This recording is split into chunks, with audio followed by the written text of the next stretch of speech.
वर्तमान युग को संधिकाल कहा जाता है। पुराने विचार, पुरानी परंपराएं अभी मिठी नहीं है और उसी प्रकार से नए विचार, नए संस्कार अभी आ नहीं पाए हैं। नतीजा यह होता है कि इन दोनों परंपराओं के बीच हमेशा संघर्ष होता रहता है।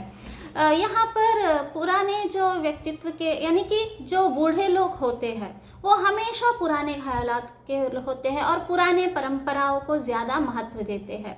लेकिन यहाँ आजकल के नवयुवक इस पुराने परंपरा को एक तरह से एक्सेप्ट नहीं कर पाते। उसे ये जो है नए संस्कारों के बारे में, नए परंपराओं, ये नए विचार, इसके प्रति ही एक तरह से अट्रैक्ट होते हैं, प्रभावित होते हैं। आए दिन यानी कि दिन प्रतिदिन इनके बीच में टकराव होता रहता है, खटपट होती रहती है और कहीं कहीं तो गृह कलह का रूप धारण कर लेता है। इन दोनों परंपराओं के बीच कभी भी मेल नहीं हो पाती, तो इसी कारण से वहां पर घर टूट कर बिखर जाते हैं। दादा का एक भरपूर परिवार है, कई बेटे हैं, कई बहुएं हैं, बच्चे हैं, नाती भी बड़े हो गए हैं, उनकी भी शादी हो चुकी है। यहाँ पर इस तरह से बहुत ही हरा भरा परिवार है इनका।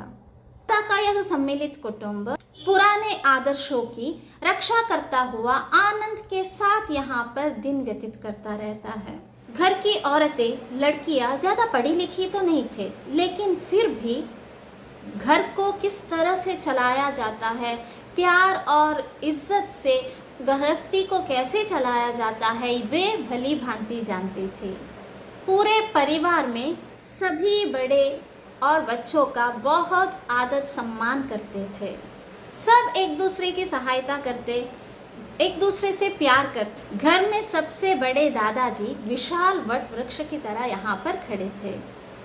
उनकी छाया में सभी परिवार के लोग बहुत ही खुशी से रहते थे। जिस प्रकार से एक विशाल वृक्ष के हर एक ब्रांचेस में, हर एक शाखाओं में जिस तरह से पक्षियाँ घोंसले बनाकर बहुत ही प्यार से रहते हैं, ठीक उसी प्रकार से यहाँ पर भी दादा के छत्र छाया में सभी परिवार के लोग जो है बहुत ही प्यार से, इज्जत से, खुशी से यहाँ पर रहा करते थे। हाँ बच्चों, आपका अंदाजा बिल्कुल सही है।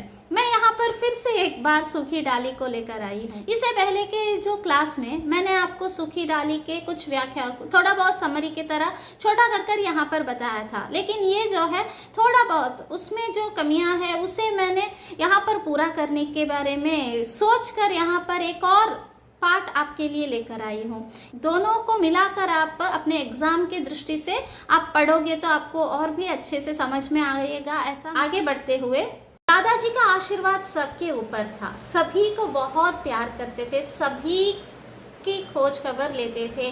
कोई कुछ करता है तो वो उसके बारे में जानकारी हमेशा रखते थे। दादाजी यह सपने में भी नहीं सोच सकते थे कि उनकी वट वृक्ष नामक कुटुंब कि कोई भी डाली को यानी कि कोई भी सदस्य दूसरी जगह जाकर रहे, ये बात उन्हें कतई मंजूर नहीं था। सम्मिलित कुटुंब के वे सबल पक्षपाती थे। कुटुंब में एक नाती परेश का विवाह हो जाता है। पूरे कुटुंब में एक परेश ही था जो अच्छा पढ़ा लिखा था। उसका विवाह अच्छे घराने में होता है, बहुत ही सुसंस्कृत परिवार में उसका विवाह होता है और उसकी जो पत्नी होती है उसका भी ग्रेजुएशन कंप्लीट हुआ रहता है। वो भी बहुत ही अच्छे संपन्न परिवार की लड़की है, अच्छी पढ़ी लिखी थी। बेला जो छोटी बहू कहलाती है, सबसे छोटे लड़के की पत्नी होने के कारण सभी उसे प्यार से छोटी बहू कहते हैं। जब यहाँ पर जब इस घर में आती है तब आकर देखा कि घर पुराने ढंग का है और सामान भी पुराने ढंग के हैं, रहन सहन सब पुराने ढंग का। घर की स्त्रियों में भी कोई भी पढ़ी लिखी नहीं थी, यहाँ तक कि ननद भी अल्प शिक्षित थी। इस नए वातावरण में नई शिक्षित बहू को बड़ा अनोखा लगा। थोड़े ही दिन में वो क्या करती है कि मायके की तारीफ स्टार्ट करती है और अपने ससुराल की आलोचना करना प्रारंभ करती है। नई बहू का इस प्रकार का व्यवहार देखकर घर में हर कोई उसके बारे में आलोचना करना प्रारंभ करते हैं। कोई भी उससे उतना मिंगल नहीं होते हैं, सब लोग उससे कटे कटे रहना प्रारंभ करते हैं। नई बहू को इस घर के नौकर पसंद नहीं आते हैं। एक नौकरानी को तो वो रजवा को तो वो काम से ही निकाल देती है। एक दिन कमरे का सभी फर्नीचर्स को बाहर करती है, बाहर फेंक देती है, क्योंकि उसे नए फैशन के फर्नीचर्स चाहिए कहकर वो अपने पति से इसके बारे में बात करती है। और उसके अलावा वो अपने पति से कहती है कि मेरा इस घर में कोई भी आदर नहीं करता, हर कोई मुझसे कटा कटा रहता है, इस घर में मेरी तो दम घुटता है, मैं यहाँ पर अब नहीं रह सकती, सब लोग मेरा समय बर्बाद करते हैं, मेरा पढ़ना नहीं हो पाता, इससे तो अच्छा है कि किसी दूसरी जगह जाकर हम रह लेंगे, नहीं तो मुझे अपने मायके लेकर जाओ, मैं वहाँ पर रह लूँगी कहकर यहाँ पर बातें होते हैं। परेश ने अपनी पत्नी को काफ़ी समझाया, मगर इन पिछड़े हुए लोगों के साथ वो रहना कतई मंजूर नहीं है। यहाँ पर मैं कभी नहीं रह सकती कहकर अपनी अनिच्छा यहाँ पर प्रकट करती है। बूढ़े दादा को इसकी खबर लग जाती है। बहू इस घर में असंतुष्ट है, खुश नहीं है, इसका जो है क्या क्या शिकायत है ये सब कुछ उन्हें पता चलता है।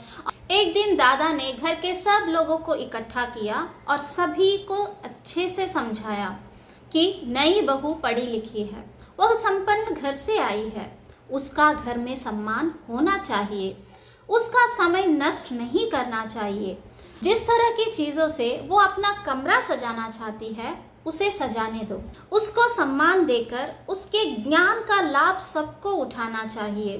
दादा ने यह भी कहा कि उनका कुटुंब जो है वट वृक्ष की तरह है, इसका एक भी डाली जो है टूटकर बिखरना नहीं चाहिए, कहीं और नहीं जाना चाहिए। इस वट वृक्ष की शीतल छाया में सब लोग एक साथ रहेंगे, इसका कोई अंग अलग होकर नहीं रह सकता। जिस दिन ऐसा कोई प्रसंग आएगा वह स्वयं इस घर से निकल जाएंगे। दादा की आज्ञा का कौन उल्लंघन करता, सब लोग उनके बातों का अनुकरण करते हैं, वो जैसे कहते हैं वैसे ही करते हैं। इधर परेश दादा के पास पहुंचा और उसने कहा कि बाग वाला मकान खाली पड़ा है, आप उसे मुझे दे दे तो मैं वहां जाकर रह लूंगा। दादा ने परेश को समझा दिया कि तुम चिंता ना करो, मैंने परिवार के सभी लोगों को समझा दिया और अब सब लोग बेला के साथ अच्छे से रहेंगे, उसे सम्मान देंगे और उसका महत्व क्या है उन्होंने जान लिया है,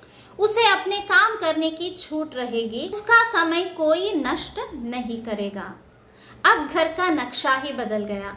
जो औरतें छोटी बहू की आलोचना करते थे, सम्मान देने की दृष्टि से उसकी प्रशंसा करने लगे, कोई भी काम उसको करने के लिए नहीं कहता, उसका समय नष्ट ना हो इसका सब ध्यान रखते थे। नई बहू की समझ में नहीं आया कि ये क्या हो रहा है यहाँ पर, सबके स्वभाव में यह परिवर्तन कैसे आया। नई बहू की सभी इच्छाएं यहाँ पर पूरी होने लगी और वो क्या करना चाहती है उसमें उससे स्वतंत्रता देने लगे। वो एक तरह से इतना सब कुछ होने के बावजूद भी यहाँ पर वो प्रसन्न नहीं थी, दुखी और भी ज्यादा दुख यहाँ पर उसे होने लगा था। वह अपने ही घर में अपने आप को मेहमान समझने लगी। घर में सब लोगों के साथ निकटता होने के बदले में यहाँ पर क्या हो गया कि सभी से वो एक तरह से दूर दूर रहने की तरह महसूस करने लगी। नई बहू अब इससे परेशान थी और परेश से वो बताती है कि मैं इस घर में एक पल नहीं रह सकती, मुझे अपने घर भेज दो, मैं मायके जाना चाहती हूँ। परेश को बहुत गुस्सा आता है, गुस्से से वो डांटता है और कहता है कि जो चाहती थी सब मिल गया, अब भी असंतुष्ट। नई बहू को अपनी गलती समझ में आ गई, वो अब सबसे हिल मिल कर खुशी से रहना प्रारंभ करती है। नई बहू को अपनी गलती का एहसास हो गया, वो सभी काम एक साथ करना प्रारंभ करती है, सभी कामों में अपना हाथ बांटती है और उसके साथ साथ क्या करती है कि सभी के साथ मिलजुल कर रहना वो सीख लेती है और सभी का सम्मान करना प्रारंभ करती है। सभी की पहले जिस तरह से आलोचना करती है वो सब कुछ बंद कर सभी लोगों के बारे में सम्मान रूप से बहुत ही प्यार से रहती है। ससुराल के बारे में भी सम्मान से बात करना प्रारंभ करती है। जिस तरह से पहले उसके दिल में जो रिस्पेक्ट नहीं था, लेकिन अब वो लौट कर आ गया था, रिस्पेक्ट देना प्रारंभ करती है यहाँ पर। तो इसे देखकर जो है सभी लोग इसका सम्मान करना प्रारंभ करते हैं, बहुत प्यार से इसके साथ रहना प्रारंभ करते। इस तरह कुटुंब का एक ब्रांच, एक अंग जो है, यहाँ पर वट वृक्ष की एक डाली यहाँ पर टूटकर बिखरने वाली थी, अलग होकर दूसरी जगह पर रहने वाली थी, वो क्या होता है, यहाँ पर एक साथ रहना प्रारंभ करता है।